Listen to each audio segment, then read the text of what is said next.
2 million people. That is how many viewers were watching my live stream last night.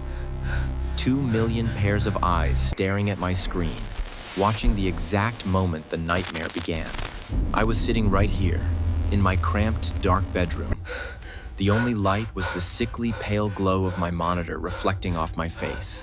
And right there, standing clearly in the frame behind me, was a towering, unnatural shadow. 2 million people saw the creature breathing down my neck. 2 million people watched it slowly raise a hand toward my head. And not a single one of them typed a warning in the chat. Right now, you are going to find out exactly what happens when desperation makes you open a door you can never, ever close. And how trying to chase fame ended up inviting a literal demon into the one place I thought I was safe. I have always been a musician, or at least I tried to be. For 3 years, I streamed my singing and guitar playing every single night from my tiny apartment. What was The that? space was nothing more than a claustrophobic box, filled with tangled wires, empty energy drink cans, and the heavy, suffocating silence of failure. My viewer count rarely broke double digits. I was broke, exhausted, and on the verge of getting evicted. The heavy wooden floorboards of my apartment used to creak whenever I shifted in my cheap chair, a constant reminder of how old and decaying this place really was. I was ready to give up. I was ready to sell my soul if it meant just one person would finally listen to me. I just never expected that someone or something was actually waiting to make that trade. It happened on a Tuesday. It was a rainy night, the kind of night where the heavy raindrops hit the window pane with a dull, rhythmic thud. I was clearing out my spam folder when I saw it. An email from an address with no name, just a string of random numbers. The subject line was empty. Inside was a single download link and a brief message. It said, "I know you want to be heard. Use this. Let them hear your true voice." Attached was a small audio plugin file named voxabyssal.exe. I know what you are thinking. You never download strange files from the internet, but you do not understand the blinding, irrational hunger of a failing artist. I downloaded it. I installed the plugin into my broadcasting software. I put on my heavy, noise-canceling headphones, adjusted my microphone, and hit the Go Live button. At first, nothing seemed different. I strummed my guitar and started to sing a slow, melancholy ballad. But the moment the audio processed through that plugin and fed back into my ears, my blood ran cold. It was my voice, but it was not human. The pitch was impossibly perfect, layered with a haunting, ethereal echo that sounded like it was being sung inside an endless, hollow cathedral. It was the most beautiful, terrifying sound I had ever produced. I closed my eyes, lost in the hypnotic rhythm of my own altered voice. When I opened them, my heart skipped a beat. The viewer counter, which usually sat at a pathetic 5 or 6, was skyrocketing. 10,000, 50,000, 500,000. They were pouring in faster than the system could register. The chat box was a blur of text, moving so fast it looked like a solid wall of white noise. I was paralyzed by the sudden rush of success. But then, I heard it. Through the thick, noise-canceling pads of my headphones, beneath the angelic tones of my singing, there was a second layer of audio. It was a slow, wet, wheezing breath. It sounded like someone struggling to push air through crushed lungs, and it was playing in perfect time with the melody. I stopped singing immediately. The ethereal music faded into a dead, heavy silence, but the wheezing did not stop. It was still there, rattling right in my left ear. I swallowed hard, a cold shiver shooting straight down my spine. I tried to tell myself it was just static, just a glitch in the cheap microphone, just an audio artifact from the mysterious plugin. But deep down, in the primitive, instinctual part of my brain, my body knew the truth. My hairs stood on end. I felt a sudden, oppressive weight in the room, as if the air had become incredibly dense. I stared at the chat, hoping to see my viewers reacting to the weird audio glitch. But the blur of comments had suddenly stopped. The chat box froze for a fraction of a second. And then, a single phrase began to populate the screen. Every single user, millions of them, started typing the exact same words, over and over again, in perfect unison. Do not look behind you. Do not look behind you. Do not look behind you. My breath caught in my throat. I was absolutely terrified. The silence in my bedroom was so absolute that the sound of my own heart hammering against my ribs felt deafening. I was staring at the words on the screen, feeling the blood drain from my face. And that is when I felt it. A sudden, freezing draft of air brushed against the back of my neck. I slowly reached my hand out to yank the power cord from the wall. And I tried to pull it, but my fingers were trembling so violently that I missed the socket. So I looked back at the screen, hoping it was just a sick prank. But the monitor had completely frozen on that terrifying wall of text. Then, the overhead light bulb flickered once, twice, and died with a sharp pop. The room was instantly swallowed by thick, impenetrable darkness.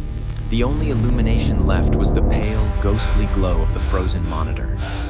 I sat there, completely paralyzed by fear, a cold sweat breaking out across my forehead. Slowly, my eyes adjusted to the dim light, and I looked at the reflection on the black bezel of my monitor. Standing directly behind my chair was a towering, impossibly thin figure. Its face was obscured by the shadows, but I could clearly see a wide, unnatural smile stretching from ear to ear, filled with too many teeth. A wave of pure, unfiltered panic crashed over me. I wanted to scream, but my throat felt completely closed off. And then, I heard the sound that still haunts my nightmares. The sharp, deliberate click of my bedroom door locking. From the inside, it had not just walked in, it had locked us in together. I slid out of my chair, my movements slow and desperate, and crawled into the cramped, dusty space beneath my computer desk. I curled my knees to my chest and clamped both hands over my mouth, holding my breath until my lungs burned. The silence returned, heavy and suffocating. For a few agonizing seconds, absolutely nothing happened. And then, I heard the heavy, deliberate thud of a footstep. The wooden floorboards groaned under an immense weight. Thud, thud, thud. I kept my eyes fixed on the narrow gap between the bottom of my desk and the floor.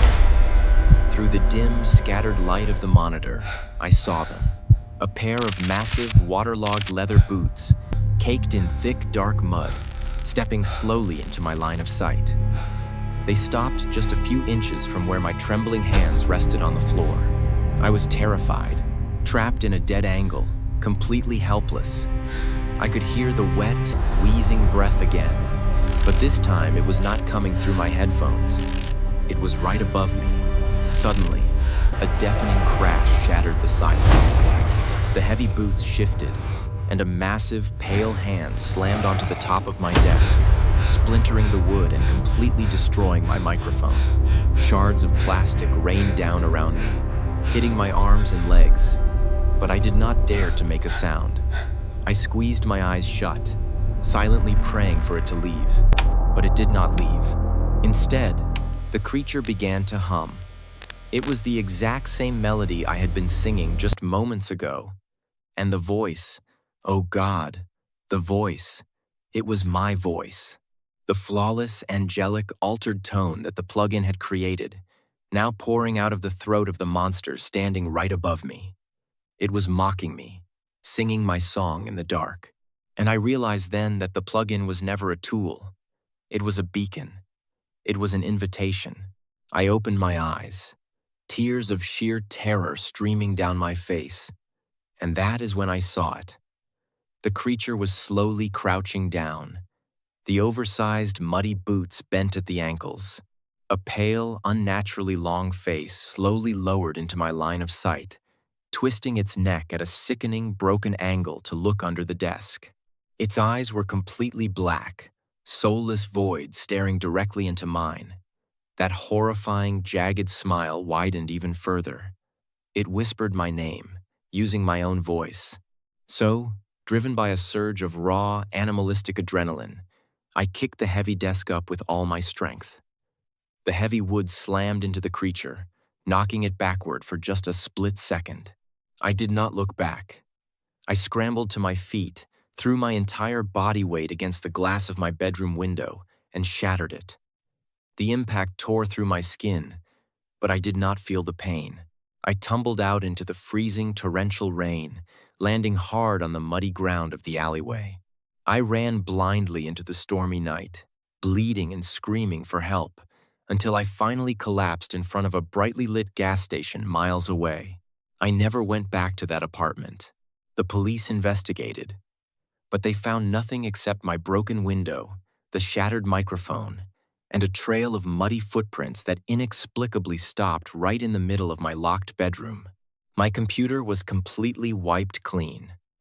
The broadcast software, the plugin, the recorded live stream, everything was gone.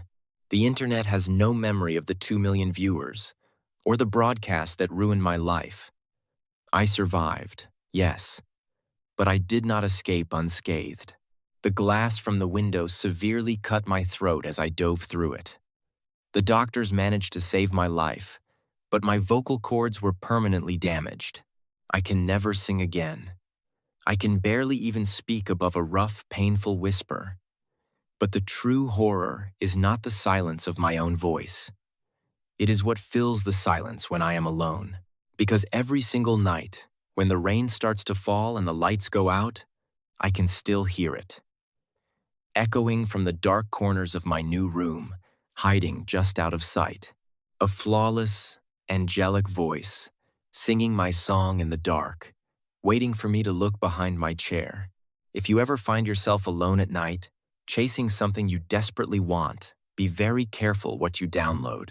And if you are listening to this right now, feeling a sudden cold draft on the back of your neck, do not look behind you.